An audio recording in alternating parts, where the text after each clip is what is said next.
Good morning, dear students. Welcome to the year 2022, a year of new hopes and accomplishments.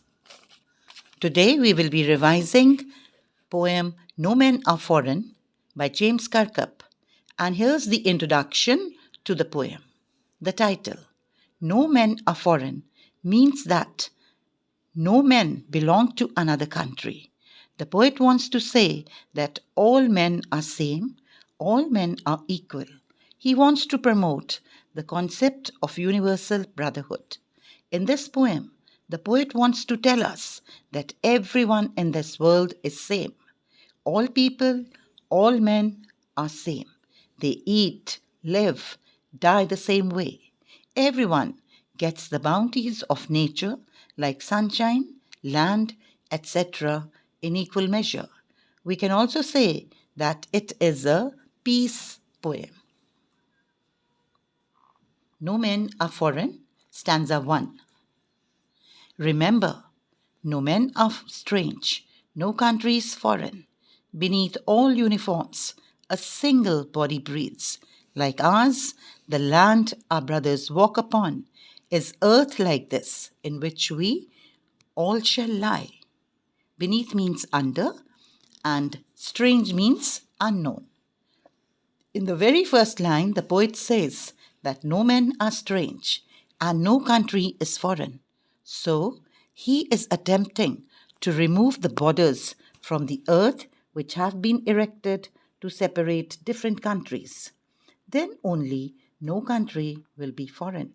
We will feel every country as our own land, and where there will be no borders, everyone will be free to move around. The poet wants to say that the entire earth is one, and all the people who live on this earth belong to one human race. Then he says that inside the uniforms worn by soldiers of different countries, the human being is the same. God has made all of us in a similar way. All breathe in the same way. Then he says that all the soldiers are our brothers. We all walk upon the same earth, and upon our death shall lie in the grave in the same earth. Stanza 2. They too, aware of sun and air and water, are fed by peaceful harvests, by wars long winter starved. Their hands are ours, and in their lines we read a labor not different from our own. They refers to those people who belong to other countries. We call them foreigners and discriminate them and fight with them also. The poet says that nature has given all the bounties to all people, also just like he has given to us. Everyone gets sunlight, air, and water in equal measure, which means that God does not differentiate between people from different countries. We all do farming during the time of peace when there is no war. We live a relaxed life and eat the things given to us by nature. Further, he adds that the way we starve during wars and winter time is the same for those belonging to other countries. Even they don't get food at that time. So, he wants to say that foreigners who belong to another country and we both are same. And then the poet says that even their hands are same as ours. They work very hard, just like we do. He is giving all these examples to convey to the reader that there is no difference in us and the people belonging to another country. Let's move to stanza 3.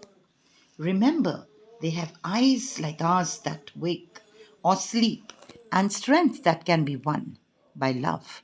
In every land is a common life that all can recognize and understand. The poet asks the reader to remember something. He says that we should keep in mind that the people of another country, whom we think to be our enemies, have been bestowed by God with similar appearance like us. God has given them eyes like ours, which open when awake and close when we are asleep. Similarly, He has given them strength, which we can win through love. Then he says that in every country, in every land, there is one common thing, that is life. Life means all the things that are living. And if we can recognize them, and if we can understand their feelings and realize that they are like us, then there will be no fights or wars between us. Stanza 4. Let us remember, whenever we are told to hate our brothers, it is ourselves that we shall dispossess, betray, condemn. Remember, we who take arms against each other. Disposes, dear children, means dislodge, deprive. So the poet says that we should remember that whenever someone tells us to hate a person from another country, to think him as our enemy, and whenever we think of someone to be our enemy, then we deprive ourselves, we cheat ourselves, and we condemn ourselves. He says that we should stay away from such negativity. We should not consider anyone to be our enemy. During a war, both the parties must bear the loss. And that is why the poet says that war is not in our favor. He says that whenever we pick any weapon against someone, we should remember that all men are equal. Stanza 5. It is the human earth that we defile. Our hells of fire and dust outrage the innocence of air that is everywhere our own. Remember, no men are foreign and no countries strange. Defile means to make dirty or to pollute. Outrage the innocence of, that means violate the purity of. We should keep in mind that whenever we pick weapons against any person, we make the earth dirty, because weapons kill people and their bodies, which fall on the earth, make it dirty. Whenever war happens, it leads to a lot of bloodshed, fire, and death. These dead bodies accumulate on the earth and it make it impure. The fire of war which erupts, the smoke which comes out, the dust which fills the air, it is so dirty that it pollutes and outrages the purity of the air. With all these things, the poet wants to give us a message that we should not indulge in war.